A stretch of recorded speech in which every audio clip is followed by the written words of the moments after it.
Hello and welcome to another installment of the Morning Brew live on NTN. Today is Tuesday, the 20th of October 2020. We'd like to thank you so much for joining us. If you're watching on air, online, you're on the go this morning, watching from Facebook or YouTube, we'd like to thank you so much for tuning in. If you're at home, if you're at the office right now, we hope that you're adhering to the protocols.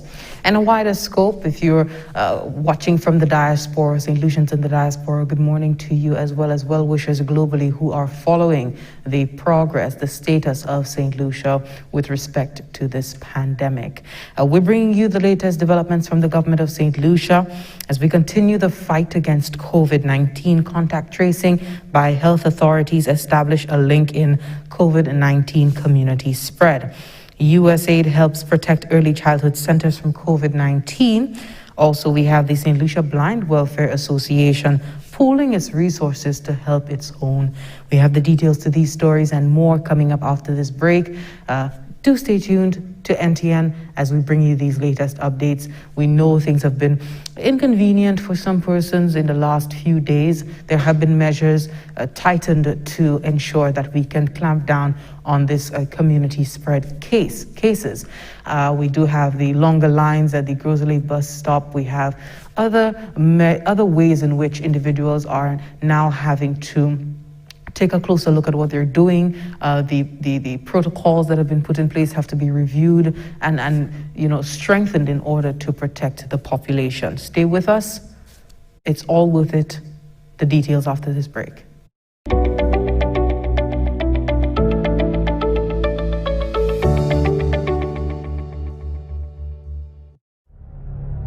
Cette lisi ka registre vermin corona ek I ka fait mouvement ek an chay vitesse tan chaque canef ka kouye pour vigilance publique la fait wolo parler en place publique kon bon lanme base ti boutique changer distance sociale 6 pieds Rodyon à l'autre. I ka travail tan, si ou senti ko pas cordial, quarantine ko, pas en contact et puis l'autre, en cas où te toi pe exposé. Si on est couillé, free one ou ben n'importe clinique yo pou. Les pays a dimi à clé, ça veut dire les supermarkets, pharmacies et puis ATM, yo accessible avant cette souhait. Pays à clé en plein, ça veut dire tout bagay fermé à 24 heures. Servi protocole comme sorti par bureau indication santé. Nous tout ensemble, ça sauver vermine corona. Si nous tous servi Jidla à toutes les. Together let us win this war. St. Lucia be a soldier. Together we can beat this corona.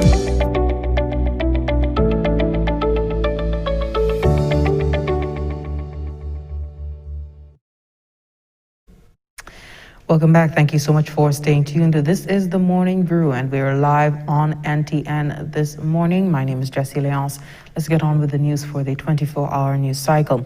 St. Lucia, we hope you know by now, has recorded 36 confirmed cases of COVID-19 to date. Over the last 9 days, the Ministry of Health received confirmation of 8 new cases of COVID-19, and these were COVID-19 cases 29 to 36. Given the professions of these cases and the social activities which they undertake, a wide contact tracing and testing intervention is being undertaken. This includes community-based testing at a number of sites. We know that it's ongoing in Olio, allowing testing for a large number of people in a short space of time.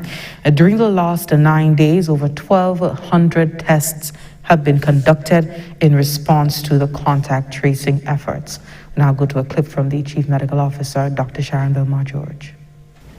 These cases were from varying communities, but the ministry's contact tracing team was able to establish a common link of the cases to the Oleon community on the east coast of St. Lucia. During the past week, targeted testing was undertaken in communities of immediate concern at Oleo Dennery, with a total of 167 people being tested, in Deriso Miku with 15 people being tested, and for the relevant staff and students of the Castries Comprehensive School, with 182 people being tested so far. This week, contact tracing will be continuing as well as community-based testing, which is one of the strategies for identifying other cases which may exist in the communities. Some details now on the new cases. If you're not yet aware, case number 34 is a 21-year-old male. He's the son of case number 31, the 47-year-old male from Castries who was diagnosed on October 14th, 2020. The second case, number 35, is a 23-year-old female who is a close contact of cases 30, 31, 32, and 34. These two newly diagnosed cases were identified during the contact tracing process being undertaken by the health team in response to the cases which were diagnosed in this past week. The third case, number 36, is a 21-year-old male who participated in one of the community testing drives which was recently conducted. The individual is linked to case number 33. The three new COVID-19 patients are admitted to the respiratory hospital. They've been admitted for care. The general public is reminded that though the ministry has been able to establish a link among cases 29 to 36, it is still possible that there may be community transmission of COVID-19. As such, we all need to remain on high alert and ensure that throughout the day, all the necessary measures are undertaken to reduce the risk of being exposed to COVID-19. This can be done by following the guidelines for preventing the spread of infection, which include consistently using face masks in public places, keeping a safe physical distance from others, washing or sanitizing hands frequently, particularly throughout the day, and to promptly seek care at the closest respiratory clinic if experiencing respiratory signs and symptoms. That was word there from the Chief Medical Officer, Dr. Sharon Belmar George, speaking on these recent cases that we've had so far. We do hope that you're adhering to the protocols. We spoke to Dr. Belmar George over the weekend. That was our weekend review. And she did implore students to avoid social gatherings outside of their family unit while school is closed. And I would like to play that clip again because I think it is very important that we remind the general public, if you have a child, if you're a guardian, if you're a parent, ensure that your child stays in as much as possible. We know there's much temptation for the kids to go out in the yard and play, interact, even take a bus and go to town and meet up with their friends. This is not the time for that. The downtime, the closure of schools has been done not for a vacation, not for liming, not for a good time, but to ensure that we can break any transmission, the risk of any further transmission of this virus in our community. So health officials are imploring students to avoid social gatherings outside of their family unit while school is closed. Last week ended with St. Lucia registering COVID-19 cases at the Castries Comprehensive Secondary School. Patient number 32 is a student enrolled there, while patient number 33 is employed there. The Ministry of Education closed that school for 2 weeks, while all other schools were closed for just 1 week. The Chief Medical Officer, Dr. Sharon Belmar George, strongly advises students to limit their interactions to just their family unit. And she made a statement which I thought was very, an understanding on her part, that there is the acknowledgement that persons may want to just relax, just take some downtime, enjoy perhaps some scenery, go to the beach, but she's encouraging persons to do it only in their family unit, the individuals who are in your household, in order to reduce the risk of any further COVID-19 transmission. So it's not a time for liming, it's not a time to go and plan a beach party because you're not at school. We want to limit those activities, and we realize the huge mental health impact of lockdowns and shutting. So that is why a lot of it we're saying, stick to your family unit. You can go to the beach, but go with your family unit. Don't have a beach party where you have people from all over the island mixing and intermingling. If you're doing a boat ride, let it be a small boat ride. If you're small social groups, your family groups, and not the general public all mixing up together. Now, immediately upon confirming the student's diagnosis, that is the Castries Comprehensive Secondary School student's diagnosis, the Department of Health incorporated his school in their contact tracing efforts, their assessment efforts, intervention overall. A screening for the school staff and students began the following day. So the student was confirmed on Friday, this past Friday. By Saturday, the Ministry of Health began its testing of students, teachers, administration, all employees on the compound. So that began the following day. Honorable Dr. Gail Rigobert, Minister for Education, did speak on that matter and the measures that have had to be taken by the Ministry of Education to protect students at this time. By now, all teachers have been tested. Many of the students too. You can appreciate it is a school that has over 600 students. And so there had to be a strategic approach to this, addressing those more closely affiliated with the students and extending the service as we could.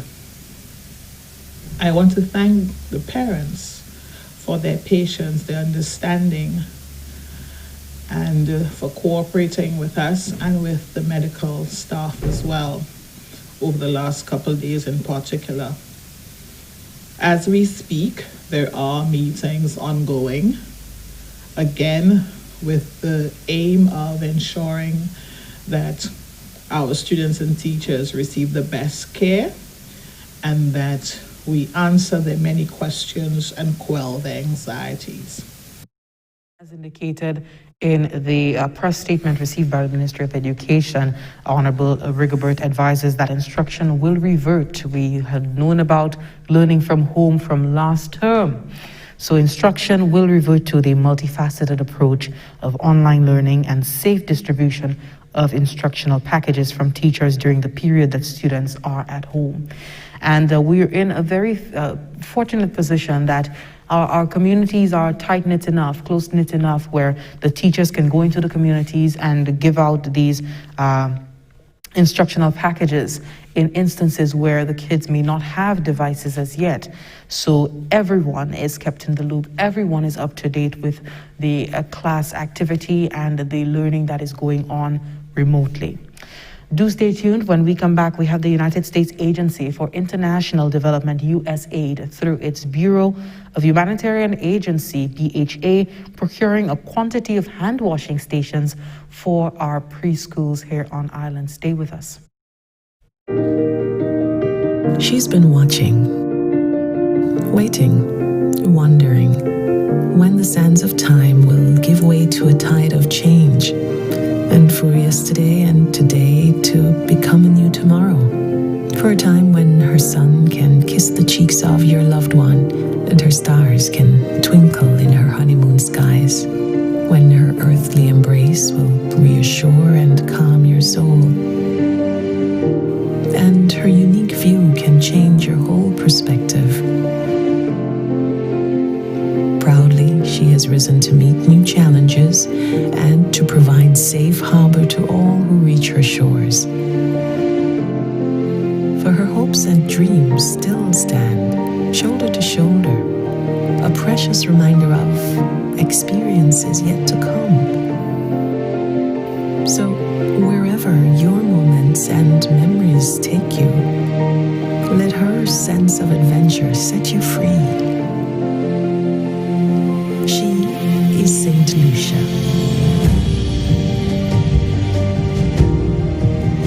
Let her inspire you.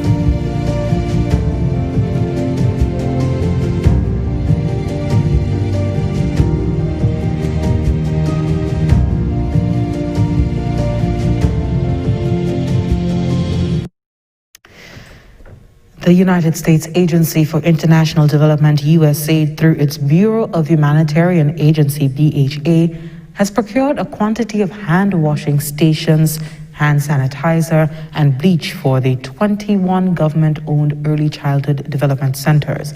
We have Lucia Joseph with that story. Germs can spread very easily in childcare facilities.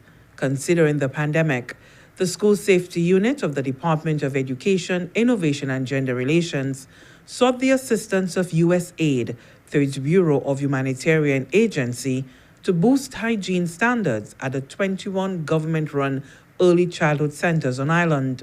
Bernays Kodra is the school safety officer in the Department of Education.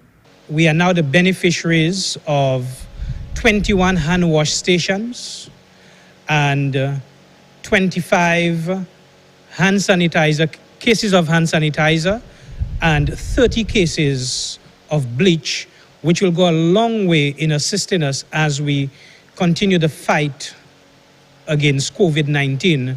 The donation is inclusive of all plumbing fittings and labor costs for the hand washing stations. USAID BHA representative to St. Lucia, Anja Baptiste, said her organization is pleased to provide these much-needed supplies. On behalf of USAID, Bureau of Humanitarian Assistance, I am pleased to donate to the Ministry of Education the supplies that we have here now to augment the measures at cleaning and sanitation of the facilities at the early childhood centers. Chief Education Officer Dr. Fiona Philip-Meyer expressed thanks for the favorable response of the organization. We appreciate that we have gotten this during the COVID-19 period, but for our little ones, our early childhood sector and the benefactors there, hygiene is all year round throughout their lives. So we need to make sure that we insist upon those elements that will ensure that our children are healthy, which is that we teach our little ones to wash their hands. We teach our little ones proper hygiene that is going to last them and their families a lifetime.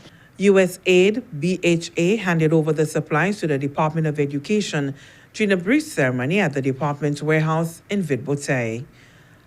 From the Government Information Service, Lisa Joseph reporting. Thank you, Lisa, for that story. The St. Lucia Blind Welfare Association is covering the educational expenses of blind and visually impaired members and their families who have come in need. We have a report on that.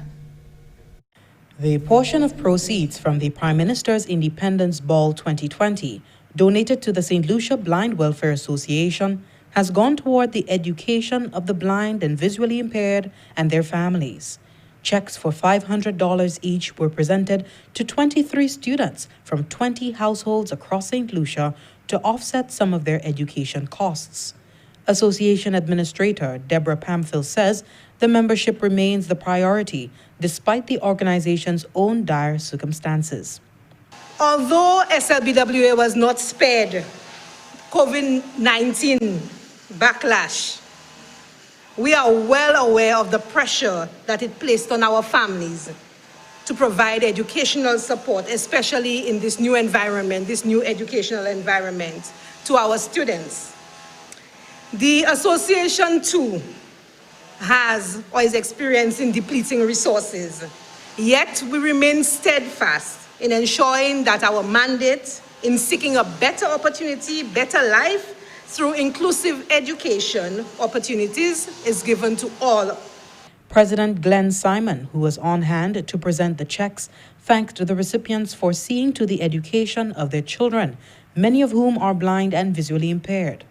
Let me thank you for accepting to be here, accepting the challenge of taking care of your children, accepting the challenge of not allowing blindness or low vision status to define who you are, but indicating very clearly that you are going to achieve and you are going to make a difference and an impact on the St. Lucia landscape. And we are going to be here with you as the St. Lucia Blind Welfare Association to support you.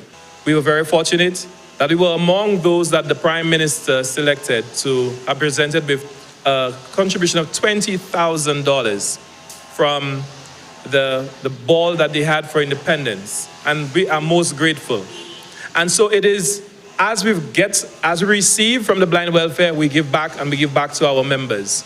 The executive director of the Blind Welfare Association stated that the organization remains firmly conscious of the plight of people who are living with blindness and visual impairment, continuing its mandate, especially amid the pandemic. The SLBWA has been pursuing an inclusive agenda because the SLBWA believe that if opportunities are provided, the people who are so affected will be able to take their place in joining the contributors to the continuing development of their society. Education is key and is paramount. To date, the SLBWA and partners have succeeded in mainstreaming children around the island and also providing opportunities for those who are affected by several disabilities. The check presentation ceremony was held on Friday, September 25th, 2020 at the Lion's Den at Barnard Hill. For the Government Information Service, I am Jessie Leonce reporting. We are due for another break. When we come back, our final segment. What does coronavirus have in common with love? Both are highly contagious. Spread love, not the virus. Like you, COVID-19 loves a lime. Beach, river, or fed. Coronavirus is like these people who track every lime just to invade. The best way to put off invaders? Cancel the lime. Spread love, not the virus. Keep you and your crew corona-free. Live to lime another day. Together let us win this war. Say Lucia be a soldier. Together we can beat this corona.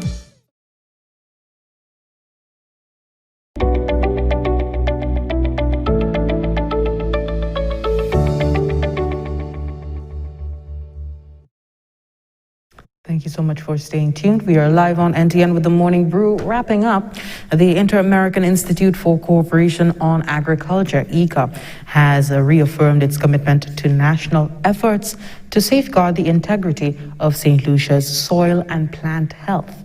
This as the island joins the rest of the world in celebrating International Year of Plant Health. Take a look.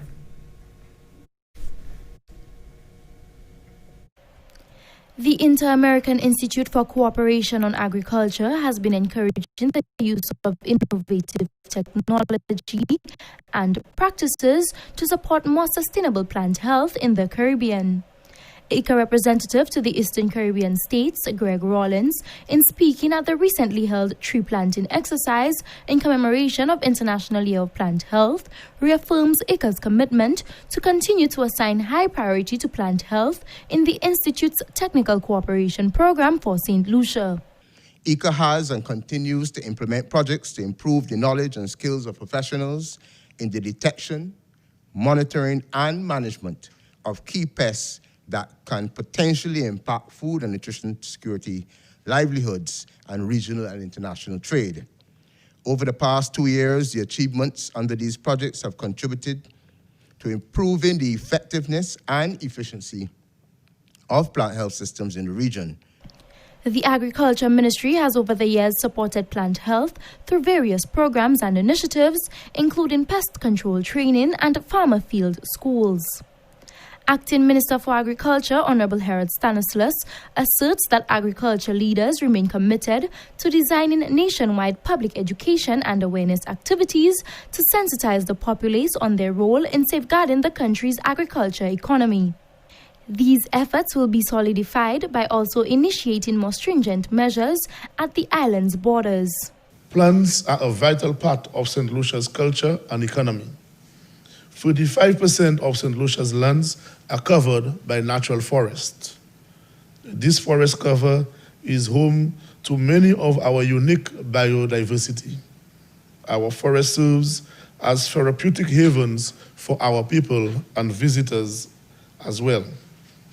Our emphasis as a government focuses on sustainable agricultural production, which depends heavily on healthy plants, as our external markets help contribute meaningfully to our economic prosperity and are only accessible under acceptable plant health status.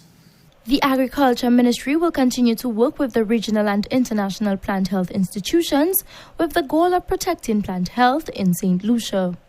From the Information Unit at the Ministry of Agriculture, I am Anicia Antoine reporting. Thank you, Anicia, for that report. And with that, we've come to the end of the Morning Brew, the latest updates from the government of St. Lucia.